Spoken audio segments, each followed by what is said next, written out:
രാജ്യത്ത് ആറാം ഘട്ട തെരഞ്ഞെടുപ്പ് 25-ന് നടക്കാനിരിക്കെ പ്രചരണം ശക്തമാക്കി മുന്നണികൾ.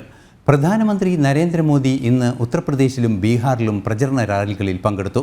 BJP ദേശീയ അധ്യക്ഷൻ JP നദ്ദ ഹരിയാന, ഡൽഹി എന്നിവിടങ്ങളിലും തെരഞ്ഞെടുപ്പ് പരിപാടികളുടെ ഭാഗമായി. 7 സംസ്ഥാനങ്ങളിലും ഒരു കേന്ദ്രഭരണ പ്രദേശത്തെയും 58 മണ്ഡലങ്ങളിലാണ് ആറാം ഘട്ടം തെരഞ്ഞെടുപ്പ് നടക്കുന്നത്.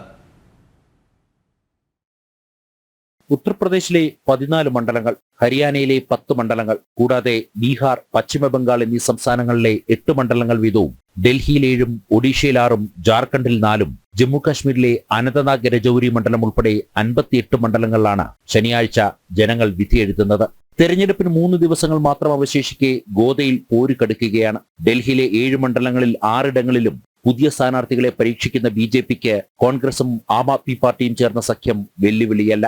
മദ്യനയ അഴിമതിയിൽ തുടങ്ങി ഒടുവിലായി മുതിർന്ന വനിതാ നേതാവും രാജ്യസഭാ അംഗവുമായ സ്വാതി മലിവാളിന് നേരെ അരവിന്ദ് കെജ്രിവാളിന്റെ PA നടത്തിയ അതിക്രമമടക്കം ചർച്ചയാക്കിയാണ് BJP പ്രചരണം കൊഴുപ്പിക്കുന്നത്. അതേസമയം ആം ആദ്മി പാർട്ടിയെയും കെജ്രിവാളിനെയും BJP വേട്ടയാടുന്നു എന്ന സഹതാപ തരംഗം ഉയർത്താനാണ് കോൺഗ്രസുമായി ചേർന്ന് ആം ആദ്മിയും ശ്രമിക്കുന്നത്. ഹരിയാനയിൽ NDA സഖ്യത്തിലുണ്ടായ വിള്ളൽ മുതലെടുത്ത രാഷ്ട്രീയ നേട്ടത്തിന് കോൺഗ്രസ് ശ്രമിക്കുന്നുണ്ടെങ്കിലും വികസന പ്രവർത്തനങ്ങൾ തന്നെ ആയുധമാക്കി BJP പ്രതിരോധം തീർക്കുകയാണ്. ജനം, ഡൽഹി.